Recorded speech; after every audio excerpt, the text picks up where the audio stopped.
Good morning everybody and welcome to our Thursday morning assembly.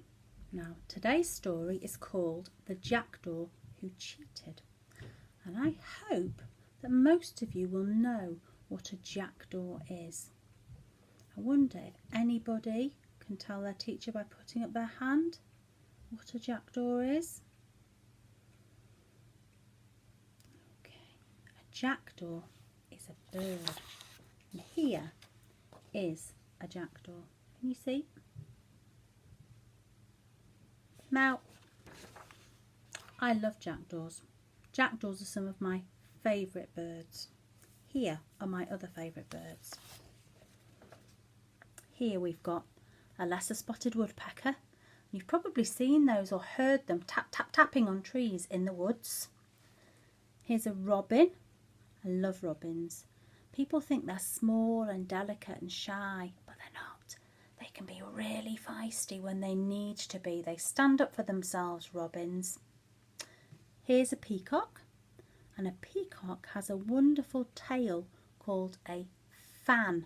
And when a peacock opens its tail up, see all these long bits here, the middle of the feather, and that's called a quill. And then the end of the feather has these amazing eye-shaped and eye-patterned feathers on the end. And a male peacock has a fan, a beautiful fan like this, and he uses it to try and persuade the female peacock that he might be a worthy suitor. Here is probably my second favourite bird of all time, pheasants. I love pheasants. They are really beautiful. They're not very clever. You often see them running around towards danger. They often look quite confused, and I always think of them as being like a sort of English country gentleman in his waistcoat with his cravat, strutting about the autumn countryside. We've got a tradition in our family, and every pheasant that we see we call Algy. Every male pheasant in the world, according to our family, is called Algy. And we make up lots of silly stories about Algy. But we're not talking about these birds today. We are talking about jackdaw. So here, back to my jackdaw. Jackdaws are part of the crow family, and I bet you've heard jackdaws in your garden. Listen to this, and this is the sound of a jackdaw calling.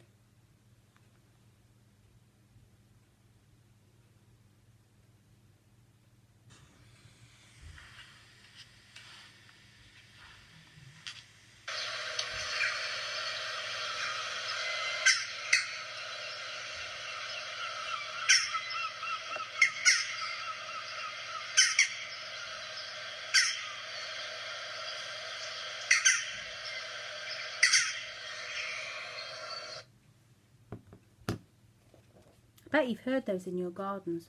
In this area, there are loads and loads of jackdaws.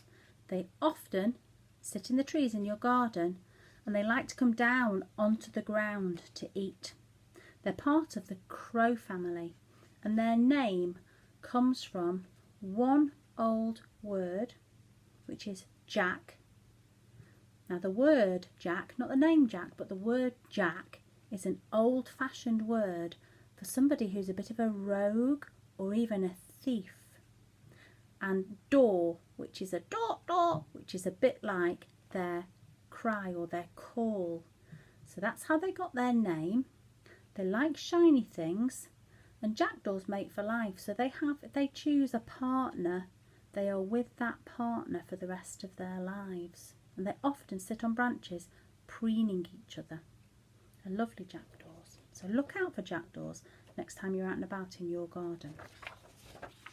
Okay, so the story today happens in Greece.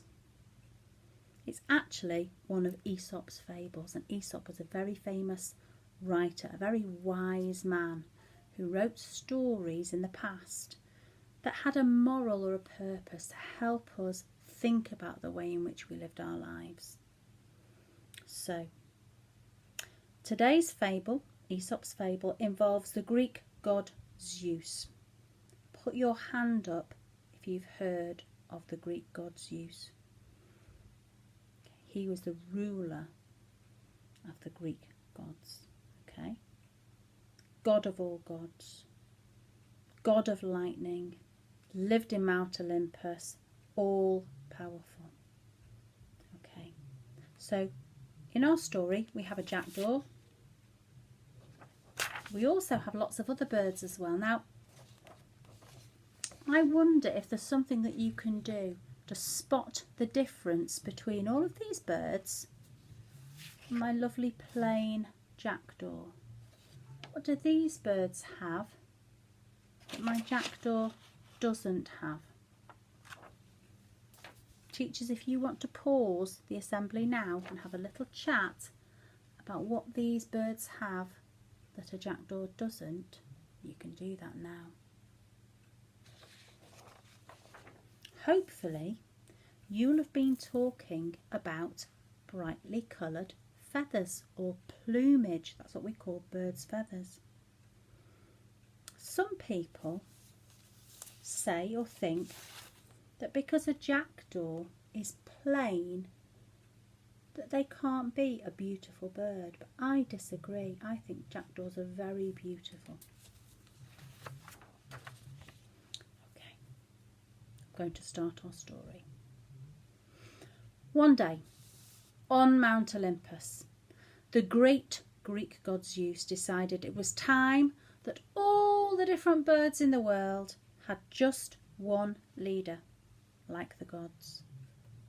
So Zeus called over his messenger and he said, "Messenger, go and tell all the birds that they shall have one leader. I shall choose their leader, and that leader will be the most beautiful bird." The messenger said, "Yes, my lord," and off he went. Now the messenger went far and wide around the world, passing on the special message from Zeus to all the birds. The messenger stood on the mountain tops and proclaimed, "Listen to me, birds. Zeus will give you but one leader. The leader shall be the most beautiful bird in the world. You must all come before Zeus tomorrow at the beach." So the next day, all the birds gathered on the beach and they began to preen themselves ready for the parade in front of Zeus. They were peck, peck, pecking and fluff, fluff, fluffing at their feathers. The jackdaw was determined to be the king of the birds. He was a dull bird. He had no bright plumage. But while the other birds were fluffing and ruffling and strutting about, Jackdaw began to notice that they were shedding coloured feathers onto the sand of the beach. And while the birds were strutting up and down, saying, "Oh, today I shall be crowned king of the birds. I'm so beautiful, look at my plumage," Jackdaw fastened the feathers to himself to make himself more attractive. "I will put on the greatest display in front of Zeus," he said to himself. When Zeus arrived, he was very impressed by the jackdaw's display. The jackdaw had red chest feathers like a robin. The jackdaw had a beautiful iridescent green cap like the peacock. He had long black tail feathers and an amazing red belly like the woodpecker. And at the end of his tail feathers he had long quills and beautiful greeny blue eyes like the peacock. "I like the look of the jackdaw," said Zeus. The other birds heard this, and they thought that Zeus liked the jackdaw because he was dull and drab, so they began to pull off their own beautiful brightly coloured feathers until they were merely one dull colour, just like the jackdaw. Zeus saw this, but he was unimpressed by the bird's actions. He chose the only bird that did not join in with the others. This bird was happy with the way it looked, the way it was born to be. Birds, you are all beautiful as yourselves. Why do you try to be what you are not? Young bird over there, come here.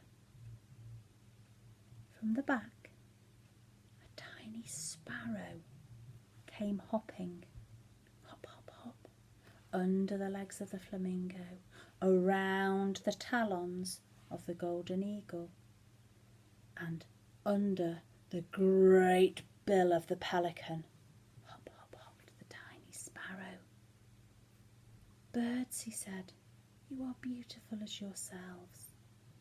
But this bird did not join in plucking out your feathers.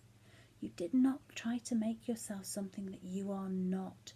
You are happy, little sparrow, with the thing that you are. You are a true leader. Now I'm sure, like we talked about yesterday, that there are times where you've wanted to be like somebody else or to look like somebody else. But our story today shows that if you are content with who you are, if you are confident and happy in your own skin, or in the bird's case, in your own feathers, that you will be a success, and you might even be another great leader. We are special in our own ways. We've all got our own talents, and we should always remember this before we wish to be like somebody else. We're going to end our assembly today with a prayer. Put our hands together, close our eyes. Dear God, we have been thinking this week about being ourselves, being special, being unique, and being different. We would like to say thank you for creating us the way that we are. Help us to see the good in ourselves and not to wish that we were somebody else. Amen.